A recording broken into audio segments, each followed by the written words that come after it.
Hi, okay, so this first video is actually about how long does it take to prepare, and we're going to start by using the South Pole as an example. So classically, I take 12 months working with an individual, and again, it will all come down to your current state of fitness, how much experience you have in these particular regions, and also the timeline set and controlled by you by the bodies like ALE, who allow the access to the pole region, and also which company you will be going with. But from an actual training standpoint, I like at least 12 months. Now, I have worked with some people over 2 years, and this is normally due to a timing issue because there's certain expeditions that you have to follow and get ticked off before you can actually set foot in Antarctica. So sometimes they overlap or there's delays in those, which means you actually have to spend longer in the training process, which, if I'm honest, is a good thing because you can never be over prepared for these environments and these expeditions. If you kind of drop down an expedition scale, let's look at something like Greenland. Normally I like at least 6 months working with somebody, and these normally come through other companies that have got clients signed on and that they then ask me to work with. And so I kind of know a bit of the history, and they've been recommended to me by somebody that I also trust within the industry. So 6 months is a good time to be able to focus and commit to it.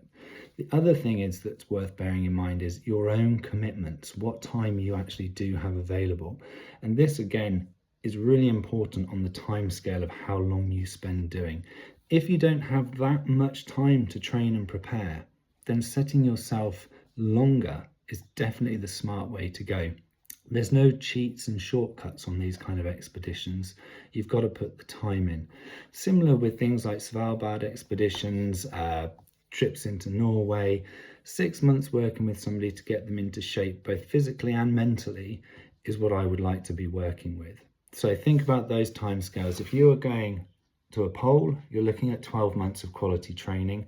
If you're thinking of Greenland, Svalbard, Iceland, Norway, you're looking at around 6 months of training. Now, how much training is there in that period of time? Again, that comes back down to the individual. I always profile you to find out how much time you have available. Again, looking at your history and what sort of like athletic history you have, so what your current fitness state is. And then we kind of build from there. So it can vary. It could be 10 hours training a week. It could be 15 hours training a week. Sometimes it could be 8 hours. Again, we have to structure it around what you are doing, but the end goal is obviously to make sure you are well and truly prepared before you step foot onto the ice. I definitely do not like sending away anybody off on these expeditions that I don't feel 100% is ready to step foot on that ice and deal with what is thrown at them in those environments.